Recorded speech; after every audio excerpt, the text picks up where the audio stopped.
Mortgage rates are up 22% in a week. So has the Bank of Canada lost control of interest rates? And we've got obviously the Bank of Canada meeting that is happening next week. So I'm going to make this quick here. I know nobody wants to listen to me on a Friday, but basically if you take a look at the 5-year fixed rate mortgage, in just 1 week here, it's up 22%. And what you can also see on this chart, these are the 2 rate hikes that we've had so far this year. And the reason I'm bringing this to your attention is because you can look that we've had 2 rate hikes and we're now at the levels before the first rate hike of this year. This is on the 5-year government bond, of which the 5-year fixed rate mortgage is based upon. And obviously there's a risk premium that's factored in there as well. And then we've also got indicators that are falling apart from the Bank of Canada as well, which look really bad. I want to bring this to your attention, and this is for 2024.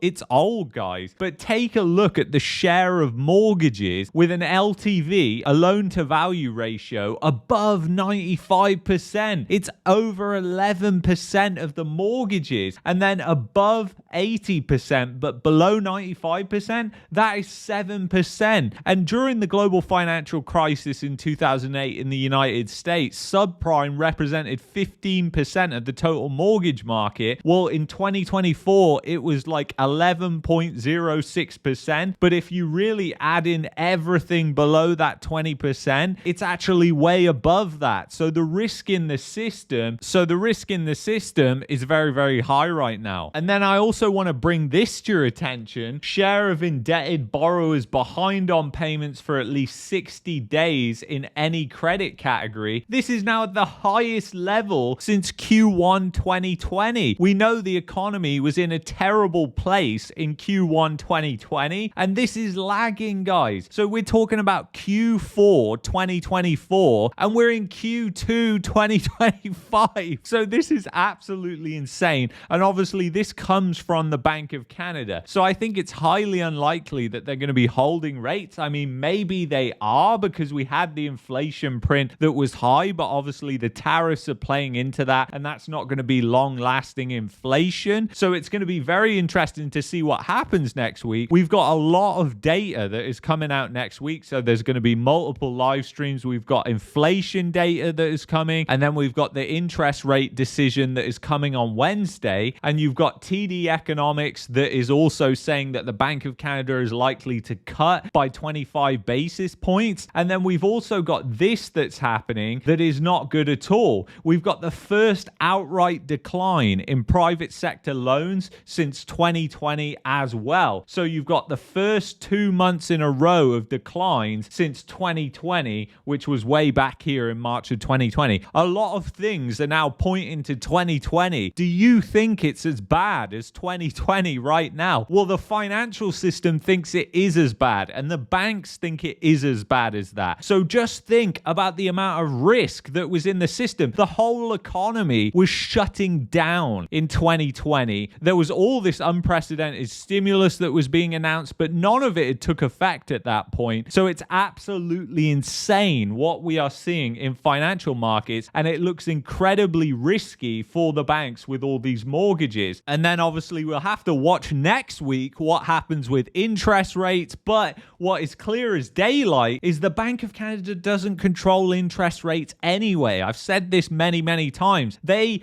clearly are not controlling interest rates. And yes, they control that first rate, the overnight rate. But the fact is, nobody's getting a variable rate mortgage because so many people have been absolutely screwed and fucked who've got variable rate mortgages over the past 4 or 5 years. People have been burnt on that. So nobody's renewing into that. People are renewing into fixed. And guess what? Since the Bank of Canada has cut twice, the fixed rate mortgage is back to where it was before they cut in 2025 twice. So very interesting stuff that is going on right now. The moves in financial markets and bond markets are absolutely insane. Currency markets, just crazy what is happening. And we'll have to continue to monitor it, but financial conditions look like they are deteriorating rapidly here, and that is the key theme of this message in this video. Anyway, if you've enjoyed this, I would highly recommend that you check out this video here, and if you want to help out the channel and get the best VPN that I use, then go to expressvpn.com/marketmania, link below in the description,